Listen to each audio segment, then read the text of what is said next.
Pengisian tengah hari anda di Buletin 1.30, saya Izrina Amir Hamzah. Kekal setengah jam bersama kami.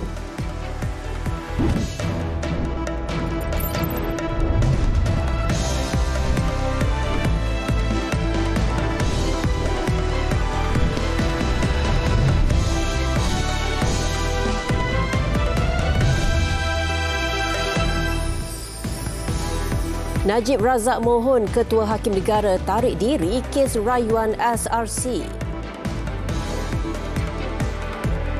Lawatan Negara Agung ke Turkiye disifat yang terbaik sejak ditabal.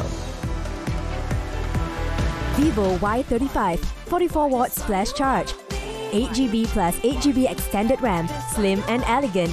Vivo Y35, that's why Vivo. Assalamualaikum dan salam sejahtera. Datuk Seri Najib Razak hari ini mengemukakan permohonan supaya Ketua Hakim Negara Tun Tengku Maimun Tuan Mat menarik diri daripada mendengar rayuan akhirnya berkaitan kes penyelewengan dana SRC International Sdn Bhd.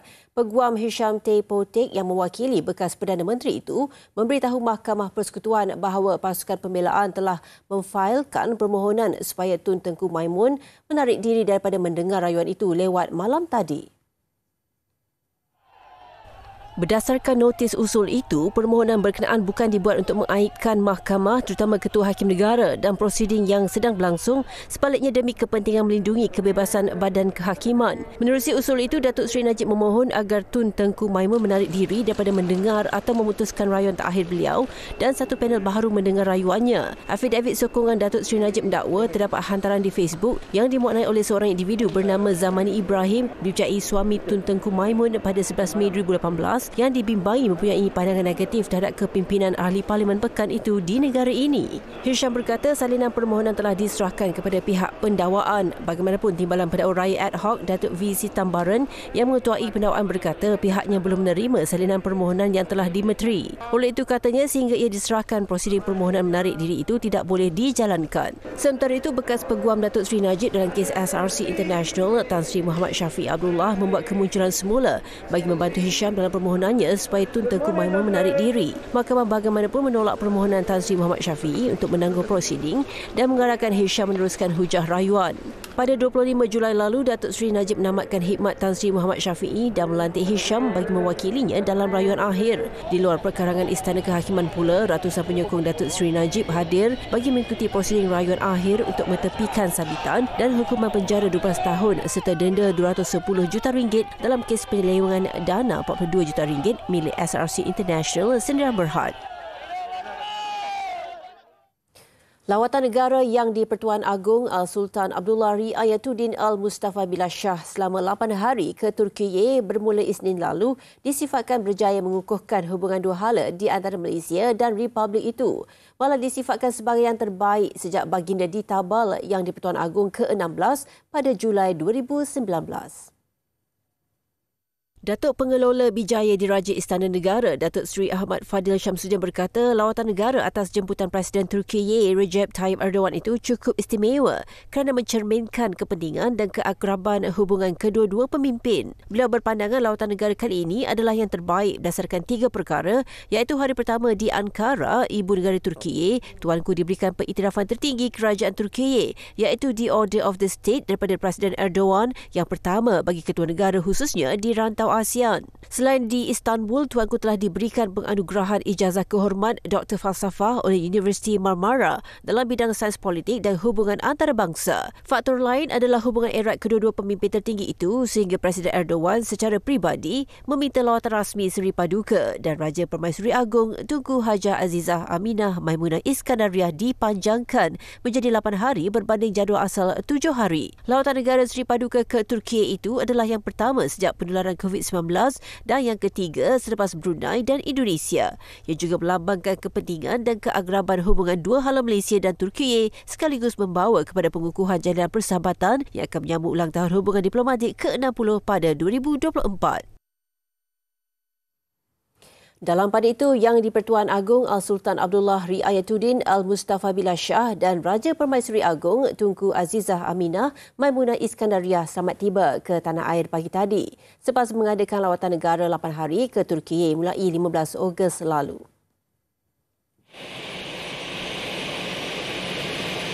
Seri Paduka berdua disambut Perdana Menteri Datuk Seri Ismail Sabri Yaakob dan isteri Datin Seri Muhaini Zainal Abidin. Seri Paduka berdua kemudiannya menerima tabik hormat diraja daripada Batalion Pertama Regimen Askar Melayu Diraja. Istiadat menyambut keberangkatan tiba disusuli bacaan doa Mufti Wilayah Persekutuan Datuk Luqman Abdullah.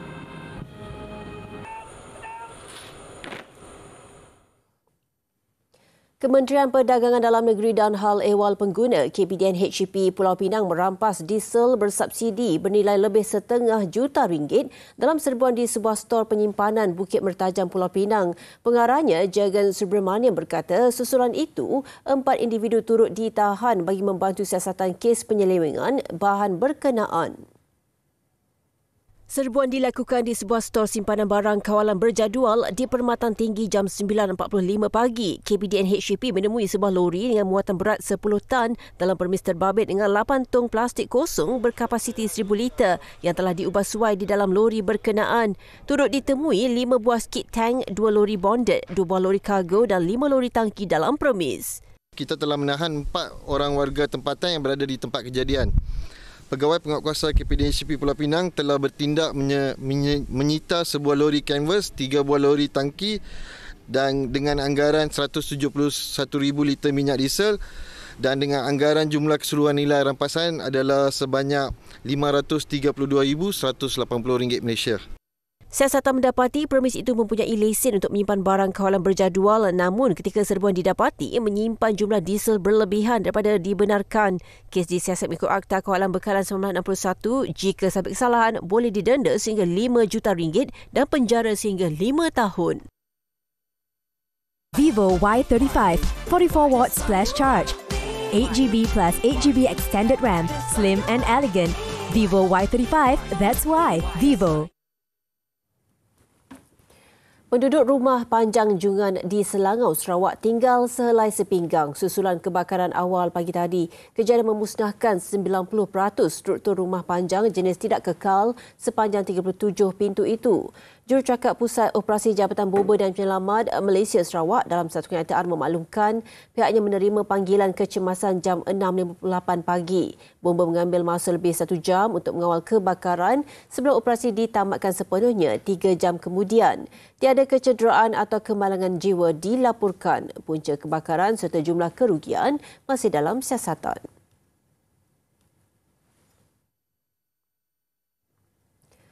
Sempit, kotor serta berbahaya. Keadaan itu dialami 528 pekerja yang tinggal di 2 premis penginapan dan asrama di Taman Perindustrian Bukit Bakri di Muar Johor dengan majikan mereka dikesan melanggar Akta Standard Minimum Perumahan, Penginapan dan Kemudahan Pekerja Akta 446. Alasan yang diberi sukar untuk mendapatkan kelulusan walaupun tidak pernah membuat sebarang permohonan kepada Jabatan Tenaga Kerja Semenanjung Malaysia JTKSM. Operasi khas ini turut disertai Majlis Perbandaran Muar, Polis, Jabatan Imigresen dan Pertubuhan Keselamatan Sosial Perkeso. Kedua-dua permis dengan binaan batu serta zinc ini bukan sahaja mempunyai ruang terhad, malah tiada sistem pengudaraan dan perparitan.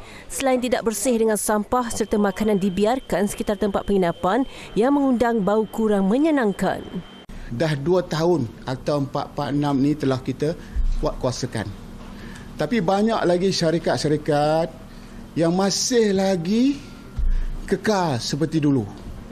Kalau 15 tahun dulu, inilah penginapan mereka. Hari ini pun inilah penginapan mereka. Mereka menceritakan tentang pelbagai masalah. Bagi kami, Jabatan Tenaga Kerja, kami telah kuasakan akta ini dah 2 tahun. Jadi, kita tidak mau melihat, kalau kita tengok tempat-tempat yang tuan-tuan dan puan-puan pergi tadi, banyak yang ada dalam Akta 446 yang telah mereka langgar ataupun kekal untuk langgar. Majikan yang gagal berdepan tindakan kompaun sehingga RM50,000 untuk setiap kesalahan. Sehingga kini JTKSM telah mengeluarkan kompaun berjumlah RM12.4 juta hasil 1,083 kertas siasatan ke atas majikan yang gagal mematuhi Akta 446. Ia susulan pemeriksaan sejak Februari 2020 membabitkan 19,250 majikan.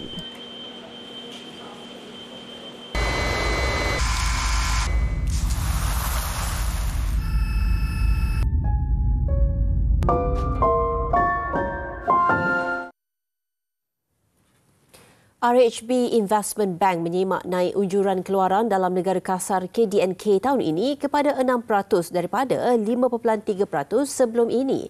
Ini berikutan faktor pengukuhan inventory serta ekspor bersih dalam suku kedua tahun ini.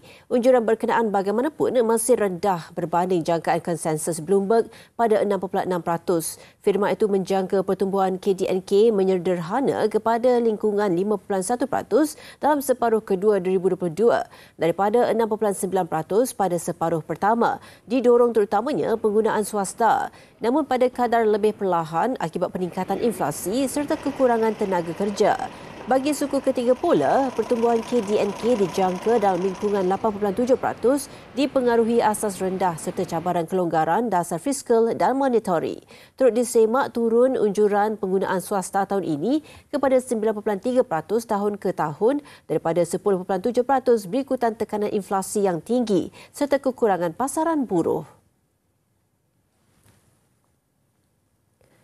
Peniaga dan pengeksport berdepan peningkatan kos bahan mentah di peringkat pengilang ekoran kelemahan nilai ringgit. Ini turut dipengaruhi ketidaktentuan yang berlaku dalam pasaran global selain mata wang lain yang lebih mengukuh berbanding ringgit. TA Securities berkata ringgit terus lemah berikutan sentimen risiko yang semakin meningkat selepas Reserve Persekutuan Amerika Syarikat mencadangkan kadar faedah yang lebih tinggi pada masa akan datang. Bil import negara juga mungkin meningkat memandangkan Malaysia sangat bergantung kepada import makanan, seterusnya boleh menyumbang kepada inflasi makanan.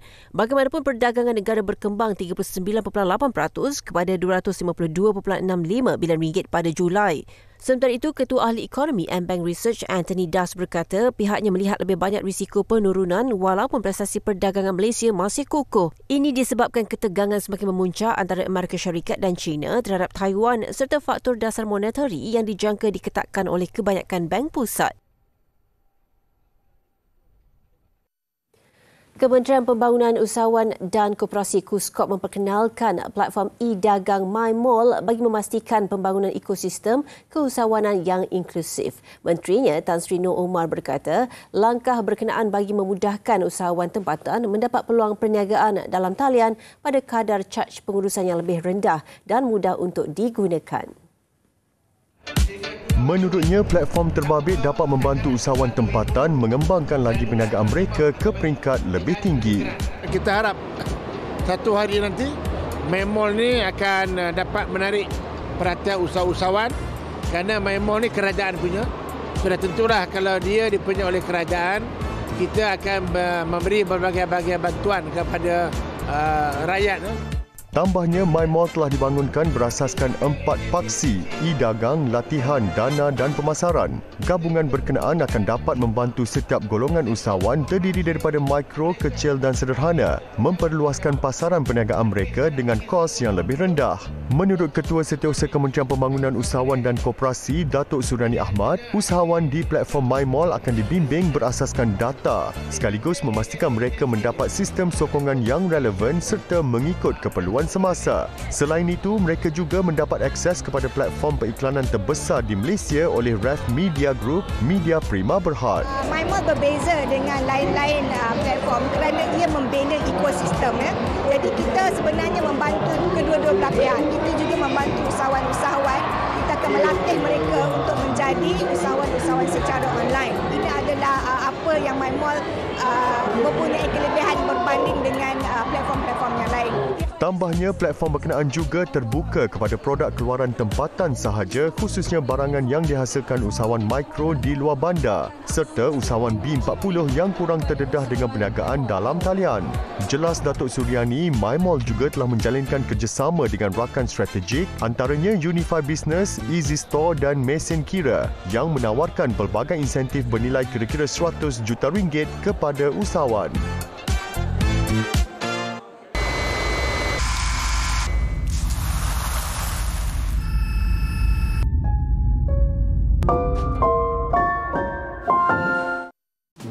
Menawan bergaya pujaan semua, lihat aku wajah baru. You like it? I like it. Why? Just so you want me. Why?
Pasukan petugas COVID-19 Thailand akan menilai semula peralihan pasca pandemik bulan depan sebelum memutuskan untuk menarik balik dekri darurat. Mesyuarat Pusat Pentadbiran Situasi COVID-19 CCSA Jumaat lalu yang dipengerusikan Perdana Menteri Prayut Chan-o-cha belum membuat sebarang keputusan mengenai pembatalan dekri berkenaan. Menurut pemangku jurucakap kerajaan, CCSA akan bermesyuarat untuk menilai semula peralihan pasca pandemik sebelum 1 Oktober ia bagi memastikan tiada kesan negatif dalam semua aspek selain menyediakan pelan tindak balas terhadap sebarang kemungkinan. Bagaimanapun rangka kerja dasar, garis panduan dan garis masa peralihan pasca pandemik telah dibincangkan. Dekri darurat pertama dikeluarkan pada Mac 2020 khusus untuk pihak berkuasa dalam menangani situasi COVID-19.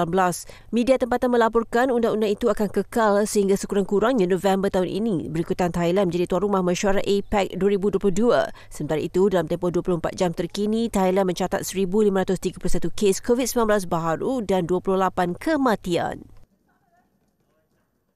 Sekurang-kurangnya 820 orang maut manakala 1,315 lagi cedera dalam kejadian berasingan akibat hujan lebat yang melanda seluruh Pakistan sejak 14 Jun lalu. Menurut pihak berkuasa, Pengurusan Bencana Negara NDMA, mangsa korban itu termasuk 304 kanak-kanak dan 178 wanita. Kebanyakannya tinggal di kawasan paling teruk terjejas. Pihak berkuasa memaklumkan wilayah barat daya Balochistan kekal kawasan paling teruk terjejas dengan 225 orang terkorban, manakala 95 lagi cedera. 129 jambatan dan 50 kedai musnah dihanyutkan banjir kilat. Sementara itu, 504,321 ternakan dilaporkan mati di seluruh negara. Menurut Jabatan Meteorologi Pakistan, hujan lebat mungkin berterusan selama beberapa hari lagi. Rusia mendakwa telah memusnahkan depo peluru di wilayah Odessa di selatan Ukraine, manakala Ukraine pula melaporkan menangkis serangan Rusia dari pelbagai arah. Menurut jurucakap Kementerian Pertahanan Rusia, menggunakan aset misil berketepatan tingginya kaliber, Rusia memusnahkan depo senjata termasuk peluru berpandu HIMARS yang disalurkan Amerika Syarikat serta sistem anti pesawat buatan barat. Di wilayah Zaporozhye, tentera udara Rusia memusnahkan depo minyak pertahanan Ukraine selain 2 peledak M77 Amerika Syarikat yang bersiap siaga di wilayah Kherson. Tentera Rusia juga kini berada di Laut Hitam dengan 5 kapal perang dilengkapi 36 jentera peledak tepat yang bersedia untuk melancarkan serangan. Dalam pada itu, tentera Ukraine pula melaporkan pasukannya telah menangkis serangan Rusia di Slaviansk, Bakhmut, Avdiivka dan lokasi lain di wilayah Donetsk. Sesudah ancaman serangan Rusia yang kian meningkat, acara sambutan memperingati kemerdekaan daripada pemerintahan Soviet di Kiev, Ukraine dibatalkan. Menurut jurucakap pentadbiran Ukraine, Rusia melancarkan serangan roket ke beberapa kota di utara dan barat di sekitar loji jana kuasa nuklear terbesar Eropah. Meskipun Kiev jauh dari benteng hadapan dan jarang menjadi sasaran Rusia, sambutan berkenaan dikuatiri merisikokan ramai rakyat Ukraine yang akan berhimpun sekiranya ia diteruskan. Ujian dadah yang dijalankan ke atas sampel urin Perdana Menteri Finland, Sanna Marin, didapati negatif. Sampel Marin diuji untuk beberapa jenis dadah termasuk kokain. Marin secara sukarela mengambil ujian berkenaan untuk membersihkan namanya. Selepas rakaman video dan rakan berparti tersebar yang mencetus kritikan termasuk dakwaan terlibat dalam penyalahgunaan dadah. Marin sebelum ini bertegas video berkenaan bersifat pribadi dan hanya untuk kenalan terdekat. Marin dilantik sebagai Perdana Menteri pada 2019 pada usia 34 tahun. Sebelum ini, beliau pernah menjadi sasaran kritikan kerana didakwa menganjurkan parti di kediaman rasminya. Menawan bergaya pujaan semua, lihat aku wajah baru. You like it? I like it. Why? That's why you want me. Why? That's why you want me. Why? That's why you want me. Why? That's why you want me.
Dunia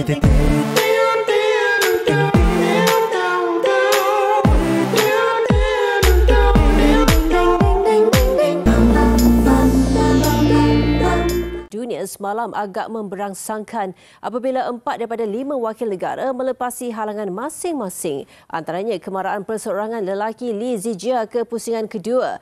Hari kedua saingan di Tokyo itu menyaksikan 7 lagi pemain dijadual mengibarkan cabaran. Di Tokyo Metropolitan Gymnasium semalam, 2 sandaran perseorangan lelaki tuan rumah menceriakan penyokong dengan kejayaan mencatat kemenangan. Kenta Nishimoto yang berdepan Anders Antonsen dari Denmark tampil melangkah kejutan dengan menyingkirkan lawan ranking lebih tinggi. Antonsen selaku pilihan ketiga terpaksa pulang awal tewas 15-21 kepada Nishimoto untuk ke peringkat kedua. Satu lagi penampilan yang ditunggu-tunggu semasa hari pembukaan pusingan pertama semalam ialah Kento Momota. Juara dunia 2018 dan 2019 itu membawa status pemain pilihan kedua ketika berdepan Leño Muñoz. Lawan kerdil dari Mexico itu tidak mampu menghalang kemarahan Momota yang mendapatkan perlawanan dengan kemenangan straight set 21-16, 21-14. Liga Juara-Juara Asia ACL Zon Timur menghampiri kemuncaknya selepas selesai 2 perlawanan suku akhir. Juara 2 kali Urawa Red Diamonds membuktikan kejaguan mereka dengan sekali lagi merakam kemenangan besar menewaskan BG Pathum United 4-0. Satu lagi slot ke separuh akhir menjadi milik Chanbuk Hyundai Motors yang mengecewakan Vissel Kobe 3-1 menerusi permainan di masa tambahan. Di Saitama Red Diamonds sekali lagi turun di gelanggang sama yang menyaksikan mereka membaham Johor Darul Takzim JDT. Kali ini mereka sekali lagi berhadapan satu lagi wakil Asia Tenggara BG Pathum United. Minit ke-32, David Morbert Carlsson mencatat nama sebagai penjaring gol pembukaan permainan. Tuan rumah menutup separuh masa pertama dengan keadaan selesa apabila Takuya Iwanami menjaringkan gol kedua Reds 3 minit sebelum rehat. Cubaan wakil talan itu untuk mengubah nasib di babak berikutnya terus sama dengan Yoshio Koizumi terus melebarkan kelebihan menerusi gol ketiga. Urawa Reds menutup cabaran lawan selepas percubaan Takahiro Akimoto menembusi gawang lawan minit ke-72. Kemenangan bergaya 4-0 membawa juara 2007 dan 2017 itu ke separuh akhir.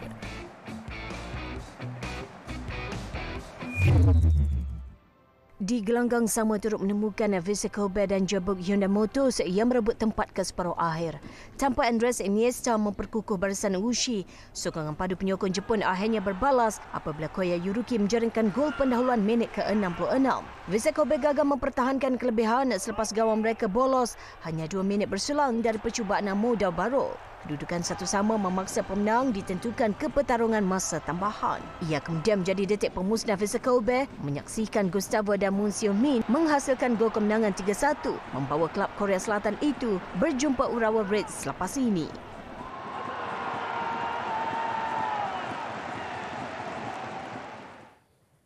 Saingan Liga Perdana Inggeris, jaringan Jadon Sancho dan Marcus Rashford memberikan kemenangan 2-1 Manchester United ke atas Liverpool di Old Trafford. Ia sekaligus menjadi kemenangan pertama Liga bagi Erik ten Hag sebagai pengendali The Red Devils.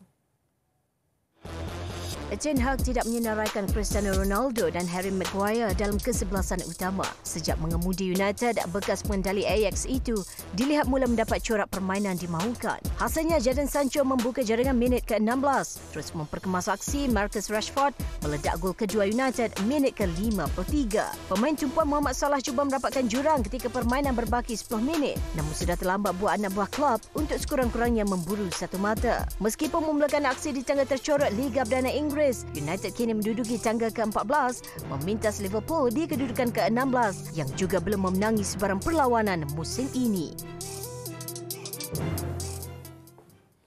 Sekian paparan tengah hari ini. Kami tinggalkan anda dengan visual sekitar pertandingan menghasilkan corak latte dalam Festival Kopi di Amman, Jordan. Saya Izrina Amir Hamzah. Salam hormat dan Assalamualaikum.